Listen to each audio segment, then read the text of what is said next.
In this video, I'm going to teach you how to program in the bassline for Moby Besame into your TD-3. It goes like this.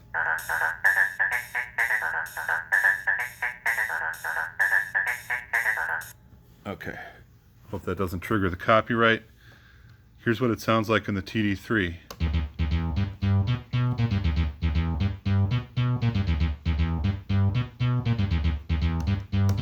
Okay, great. Now how do we do that? So, little backstory here. I'm poor, so I never had a real TB-303 back in the 90s, even though I've been making music since about then.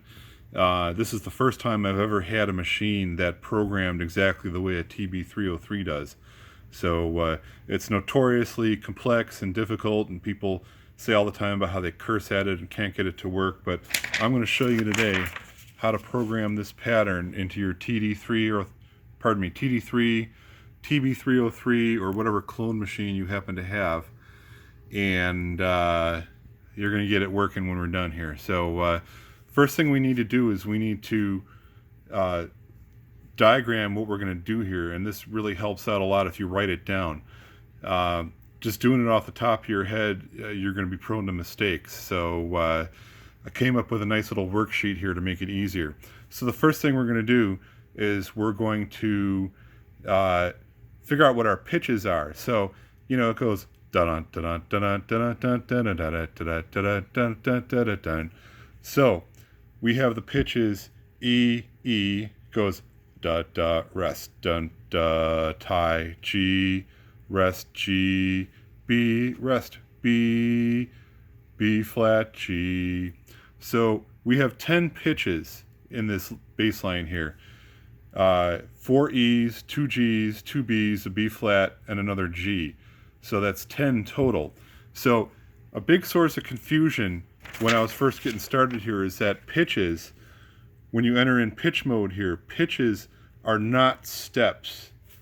You can have a different number of pitches than steps. You'll always have 16 steps, but you can have any number of pitches here going on. So in this case, we've got 10 pitches. So we're going to make sure we're in pattern write mode here, and we're going to erase this. Okay, all gone. Oh no, all that work. So we're going to have to put this back. So let's get our worksheet going on here. First thing we're going to do is we're going to enter our pitches here. So we're going to hit the button here for pitch mode, and here we go. E, E, E, E, G, G, B, B, B flat, G. Actually, that was an A. Hold on. Let me erase that. Okay. So I messed up. Shut up. E, E, E, E, G, G, B, B, B flat, G. All right, there we go. So back to normal mode. So now when we hit play, nothing's going to happen, of course, because we haven't put in our time mode steps. So let's go into time mode here, and now we need to figure out what we got for our time mode. So we got 2 notes and a rest, and a note, then a note, and then a tie here. So I've diagrammed this all out here on this chart here. So it goes note, note, rest, note, note, tie, note, rest, note, tie, note, rest, note, tie, note, note. So let's put that in there.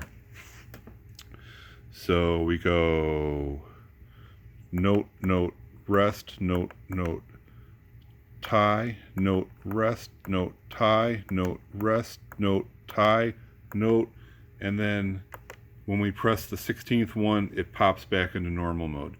So let's hear what we got.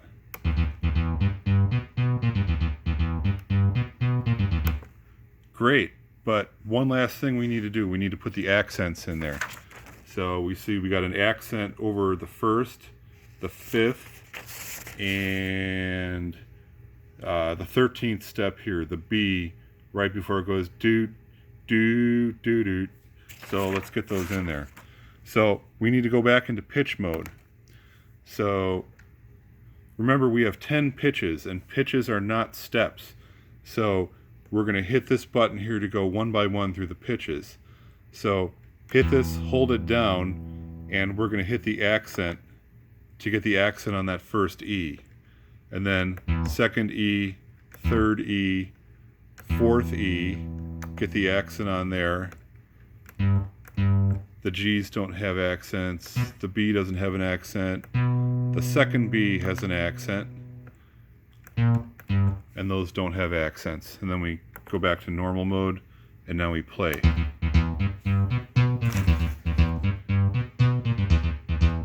There we go.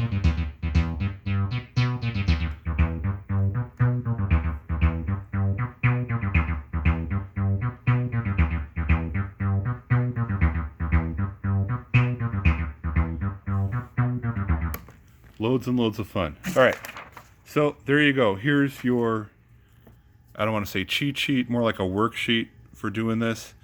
Do it this way. You won't screw up as much. You'll probably still screw up, but at least you'll be able to see what you're doing. And another advantage of doing it this way is you'll have these sheets left over when you're done, so you can always dig these up and program your patterns in later.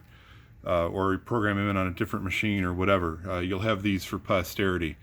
So anyway, thanks for watching, and if you have any questions, leave them in the comments.